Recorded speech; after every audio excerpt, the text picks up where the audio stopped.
बस बप्पा का आशीर्वाद बना रहे। जिस तरह से पहला साल था और आज 8वां साल है, बप्पा अपना आशीर्वाद बनाए हुए हैं। बस यही बोलना चाहूँगी, बप्पा इसी तरह अपना साथ और आशीर्वाद बनाए रखें। अभिनय के साथ साथ राजनीति में कदम रखें, बहुत अच्छा है, काफ़ी चर्चा है पूरे हिंदुस्तान में आपकी। क्या कुछ एक्टिविटी है बताएं आप? देखिए, सबसे पहले तो मैं कलाकार हूँ, कलाकार थी और अब एज अ प्रोड्यूसर आ रही हूँ भोजपुरी इंडस्ट्री में। मेरी नमक हराम आ चुकी है और अभी जस्ट मैंने एक फिल्म कंप्लीट किया है, वाइट कॉलर, जिसमें हमारी अभिनेत्री है दबंग महिला पुलिस के किरदार में है, शुभी शर्मा जी। और काफ़ी कलाकार हैं। मैंने अभी बिहार में रोजगार के हिसाब से, जैसे कि आप लोग जानते हैं, मैं लोक जनशक्ति पार्टी रामविलास मैंने ज्वाइन किया है और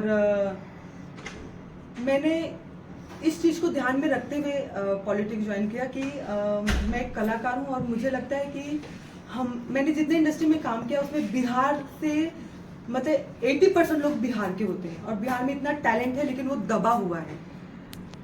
तो मैं चाहती हूँ कि मैं फिल्म बनाऊँ तो मेरी फिल्मों में 90% लोग बिहार के हो, टेक्नीशियन हो, ताकि मैं एक रोजगार दे सकूँ।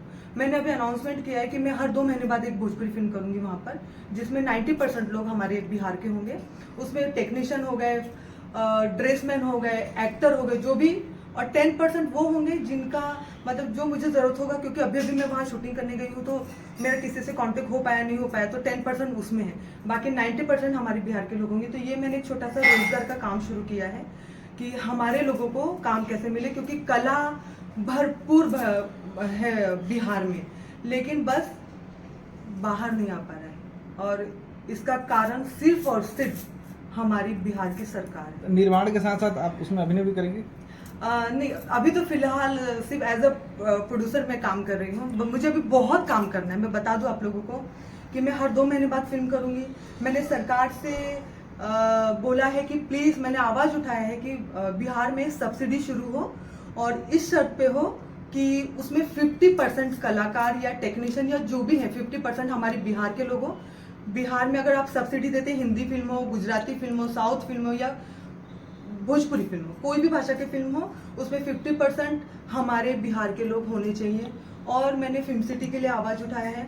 और सबसे बड़ी बात कि हमारे जितने मल्टीप्लेक्स है बिहार में, उसमें एक शो हमारा भोजपुरी का हो। ये मैंने अभी आवाज उठाई अपने सरकार से। काफ़ी बॉलीवुड के जो हमारे डायरेक्टर प्रोड्यूसर वहाँ नहीं जाना चाहते कि वहाँ ना कोई सुरक्षा में या होता है ना कोई व्यवस्था है, इस पर क्या कहना चाहेंगे? देखिए, ये सब चीजें मुझे भी नहीं मिली है। मैंने कहा ना कि सरकार की तरफ से बहुत निराश है हम लोग। मुझे भी ना कोई पुलिस प्रोटेक्शन दिया क्या, ना कोई सपोर्ट मिला। बस मुझे जितना सपोर्ट मिला है बिहार से जनता का सपोर्ट मिला है। इसीलिए मैंने सरकार से ये गुहार लगाई है कि प्लीज, अभी बिहार में जब मैं इंडस्ट्री में आई थी, मुझे याद है कि बिहार में बहुत शूटिंग हुआ करती थी और अब वो बंद होती जा रही है। आप देखिए कि यूपी और अदर अलग जगहों पर सब्सिडी शुरू हो चुकी है। तो बिहार सरकार सब्सिडी शुरू करेगी तो ये सब फायदा हमारे बिहार को मिलेगा, हमारे बिहार के कलाकारों को मिलेगा। बिहार के मुखिया सुशासन नीतीश कुमार जी ने इंडिया का गठन किया है। हाँ। केंद्र में लिए है, क्या कुछ लगता है बिहार की तरक्की हो सकती है इंडिया गठन के बाद? देखिए, अभी की जो सरकार है, मुझे नहीं लगता कि अगर बिहार इतना पीछे क्यों है, सिर्फ सरकार की वजह से। अब जनता जागरूक हो चुकी है, अब वो भी चाहती है कि सरकार बदले तब कुछ होगा। हम भी चाह रहे हैं सरकार बदलेगी तभी कुछ नया देखने को मिलेगा जनता को, और जनता भी जागरूक हो चुकी है। जनता चाहती है कि अब सरकार बदले तो बिहार बदलेगा। हमारा बिहार बहुत पीछे है, जिसे बहुत आगे होना चाहिए था। नीतीश कुमार जी को कुछ आज गणपति बाबा से कुछ उनको कहना चाहेंगे इनके माध्यम से कि सद्बुद्धि मिले उसे? देखिए, मैं बस इतना ही बोलना चाहूंगी कि मैं एक कलाकार थी और मैंने बहुत कुछ देखा है बिहार में, और अब वो सब एकदम खत्म होते जा रहे हैं। अगर मैं अपने नजरिए से देखूं तो सिर्फ कला का क्षेत्र ही देखूं, बाकी क्षेत्र तो आप छोड़ ही दो। कला का क्षेत्र ही सिर्फ आप देखें तो वो एकदम दबते जा रहा है। मतलब सब्सिडी नहीं होना, फिल्म सिटी नहीं होना, मल्टीप्लेक्स में फिल्में नहीं चलाना, इससे बहुत नुकसान हो रहा है हमारे बिहार को। रोजगार, शिक्षा, स्वास्थ्य, सब चीजों में नुकसान ही नुकसान है। तो बस इतना बोलना चाहूंगी कि इन सब चीजों पे थोड़ा सा ध्यान दीजिए और आपसे विनती करते हैं कि प्लीज हमारी मांग को पूरी की जाए। चुनाव लड़ने वाली हैं सीमा सिंह। देखिए, मेरी जो पार्टी है लोक जनशक्ति पार्टी रामविलास, मैं उनकी सिपाही हूँ। वो मुझे जो जिम्मेदारी देगी, वो लोकसभा हो या विधानसभा हो, मैं तैयार हूँ। और मेरी जनता जो चाहती है, वो लोकसभा हो या विधानसभा हो, उसके लिए मैं तैयार हूँ। पवन सिंह की भी खबरें आ रही हैं कि वो भी चुनाव लड़ने वाले हैं बिहार से। अच्छी बात है, अगर ऐसा होता है तो अच्छी बात है, क्योंकि बिहार के विकास में अगर लोग आगे आ रहे हैं तो इससे बड़ी खुशी की बात कुछ नहीं हो सकती है। पवन सिंह का अगर सामना हो गया एक ही सीट पर, हाँ। आप एलजीपी से, पवन सिंह बीजेपी से, हाँ। तो सीमा सिंह टक्कर दे पाएंगी पवन सिंह को? देखिए, बात टक्कर की नहीं, यहाँ बात बिहार के विकास की है। बात यहाँ चुनाव की है कि जो जिसकी दर्शक, जिसके भक्त, जब वोटर ज्यादा होंगे वो जीतेगा। सीमा सिंह को क्या लगता है कि उनको इतने चाहने वाले हैं कि पवन सिंह के खिलाफ मैदान में सीमा सिंह को जिता सकते हैं? देखिए, बात चाहने वालों की नहीं होती है, बात ये होती है कि आप कितना, कहाँ, क्या कर रहे हैं, ठीक है। और नो डाउट कि उनकी ऑडियंस बहुत है फिल्मों से, तो उनकी ऑडियंस अलग है, मेरी ऑडियंस अलग है।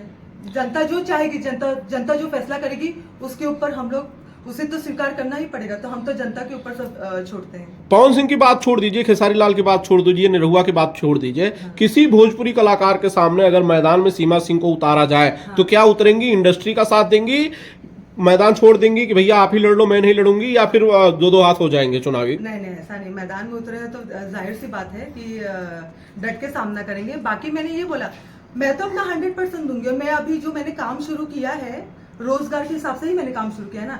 मेरी नीयत एक सेवा भाव करने की है। मैंने क्या कहा कि जनता जो फैसला लेगी, हमें वो स्वीकार है। अब वो मैं हूं या कोई और हो, हमें स्वीकार करना ही करना है। फिल्मों में आपकी वापसी नहीं हो पा रही है सीमा जी? पिछले साल यही मैंने ये सवाल पूछा था कि आप फिल्मों में कब आएंगी। 700 से ज्यादा गाने करने के बाद आप फिल्मों से अचानक से गायब हो गई। इंतजार अभी भी फैंस आपके करते हैं? देखिए, फैंस के लिए ही अब मैं फिल्म नहीं कर रही हूँ। अब मैं एज अ प्रोड्यूसर आ रही हूँ ताकि मेरी फिल्म आती रहे। बाकी रही मेरे काम की बात, तो अभी तो फिलहाल मैं कोई काम नहीं कर रही हूँ। हाँ, लेकिन भोजपुरी इंडस्ट्री मेरा घर है, मेरा परिवार है, और मेरा अपना भी होम प्रोडक्शन है। कभी मेरा मन किया, मैं कलाकार हूँ, कलाकार कभी मरता नहीं है, तो कभी मेरा मन हुआ काम करने का, तो हाँ, जरूर मैं काम करूंगी। आपका परिवार अलाउ नहीं करता है शायद? कौन बोल दिया ये बात आपको कि मेरा परिवार अलाउ नहीं करता है? अगर देखिए, कैसे समझाऊं, मैंने जब स्टार्टिंग इंडस्ट्री छोड़ी थी ना, तभी भी मुझे काफी लोगों ने ये सवाल किया था कि परिवार की तरफ से दबाव है क्या। ये देखिए, अगर परिवार की तरफ से दबाव होता तो शायद मैं एज अ प्रोड्यूसर भी नहीं आती। मैंने इंडस्ट्री अपनी मर्जी से छोड़ा है। मैंने 11 साल काम किया है, और काम और परिवार, मैं दो नावों पे सवार नहीं होना चाहती थी। मैं एक नए परिवार में जा रही थी, मुझे परिवार को जानना था, मुझे अपने वैवाहिक जीवन को समय देना था, बस इसलिए मैंने इंडस्ट्री छोड़ा था। बाकी एक कलाकार, अगर होता है ना कि अगर मैंने खुद, मुझे किसी का जोर जबरदस्ती होता और मैंने इंडस्ट्री छोड़ी होती, तो शायद 1 या 1.5 साल, उससे ज्यादा मैं नहीं रुक सकती, और 1-1.5 साल के बाद मैं वापस आती काम करने के लिए। तो मैंने काम अपने मर्जी से छोड़ा है, और अब अभी भी जो कर रही हूँ ना, वो मैं अपनी मर्जी से कर रही हूँ। मेरा परिवार हर चीज में मेरे साथ है, मेरे सपोर्ट में है। तो ये तो कब से ससुराल की बातें हो रही थी, हाँ। अब नैहर की बातें करें, क्या वहाँ के बारे में क्या सोचती है? नहीं, प्रयागराज। बेटी खुश तो माँ बाप खुश। हर माँ बाप चाहता है कि शादी के बाद उसकी बेटी हमेशा खुश रहे। आप यकीन नहीं मानेंगे, मेरी मम्मी से मेरे 2-2, 3-3 महीने बाद 5-5, 10-10 मिनट के लिए सिर्फ बात होती है, उससे ज्यादा नहीं होती। सिर्फ इतना ही, हाँ बेटा खुश है, ठीक है, सब बढ़िया है। अगर मैं आज इनका शिकायत कर दूं तो शायद उल्टा मुझे सुनना पड़ता है। तो माँ बाप क्या चाहते हैं कि बेटी जहाँ भी रहे खुश रहे। आगे अगर वहाँ की बहुत सारी महिलाएं जो बेरोजगार है, उन हाँ। लोग की कुछ सोचती हैं उनके बारे में, जो हाँ। जो फिल्म लाइन से नहीं है, हाँ, कुछ रोजगार के लिए अपने कुछ? हाँ, मैंने अभी अनाउंसमेंट किया है, अभी मैं शुरुआत करने जा रही हूँ। जैसे घर में बैठी औरतें जो बाहर नहीं जाती, किसी भी कारणवश बाहर नहीं निकल पाती हैं, उन तक रोजगार पहुंचाने के लिए मैंने पापड़ का काम, अगरबत्ती का काम जो अभी शुरू करने जा रही हूँ, ताकि घर तक उनको रोजगार दूं और घर तक उनका मेहनताना उनके घर तक पहुंचे। पापड़ सुनकर कैसे मुंह संपर्क पानी करेंगे लोग आपसे? पापड़ के संपर्क लिए? करना शुरू कर चुके हैं। एक्चुअली मैं सच बताऊं, मैं बहुत नसीब वाली हूँ कि मुझे इतना प्यार मिल रहा है जनता का कि मैंने सोचा नहीं था। और एक पता नहीं, लोग एक उम्मीद लगा लिए शायद, इसीलिए एक के बाद एक, जैसे मैं अभी वहाँ होटल ओपन करने जा रही हूँ, रेस्टोरेंट ओपन करने जा रही हूँ, ताकि वहाँ के लोगों को वहीं पे काम मिल सके। पापड़ का काम हो गया, अगरबत्ती का हो गया, तो ये सब छोटी छोटी मेरा काम करने का साहस ना बस मेरे ये लोग पहुंचा रहे। तो मुझे सभी लोगों का बहुत सपोर्ट मिल रहा है, इसलिए शायद मैं एक के बाद एक काम कर रही पापड़ हम लोग को थोड़ा भेज दीजिएगा, बन जाएगा हूँ। जी तो। जरूर। कौन सा पापड़ पापा से चाहिए? क्या मांगा इस बार आपने? पापा से कुछ नहीं मांगा। देखिए पहले बहुत मांगते थे, एक लालची लोग होते हैं ना, वैसे पैसे दे दे वो देना। बट एक समय आने के बाद ना आपको ऐसा लगता है कि पापा सिर्फ अपना आशीर्वाद बनाए रखे, अपना साथ बनाए रखे, उसके अलावा कुछ नहीं चाहिए। क्योंकि उनका साथ और आशीर्वाद रहेगा ना तो आप सीढ़ी चढ़ते जाओगे। पप्पा ने जिसको साथ में भेजा तो नजर नहीं आ रहा, उनको जरा बुलाइए। कहाँ है?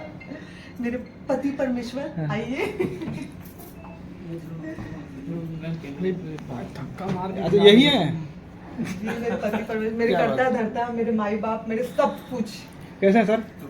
सर आप पे आरोप लगता है कि आप सीमा जी का काम नहीं करने देते इंडस्ट्री में, काफी अरे दर्शक जो है वो एक मिनट रुकिए। पहले आप इनका मासूम चेहरा देखिए और मेरा मुंह देखिए। आपको लगता है ये मेरे पर दबाव डालेंगे? नहीं, मार्केट में जैसे खबर है उसकी बात की जाएगी। देखिए कम से कम मार्केट में इतना तो है कि लोग सोच रहे हैं कि मेरा चलता है घर पे। बाकी तो आप खुद भी सब लोग जानते ही हैं किसका चलता है। यही नहीं, हर घर में किसका चलता है ये सब जानते हैं। सौरभ जी, आप प्रोड्यूसर बन गए, आपने प्रोडक्शन कंपनी शुरू की, क्या सिर्फ इसलिए क्योंकि आपकी पत्नी सीमा जी फिल्मों से थी? नहीं सर, मैं थोड़ा करेक्शन करना चाहूंगा। हाँ। माफी है, ठीक है। मैं प्रोड्यूसर नहीं हूँ। मैं प्रोड्यूसर नहीं हूँ, ठीक है। प्रोड्यूसर सीमा ही है और इसके नाम पे ही कंपनी भी बनाई गई है, ठीक है।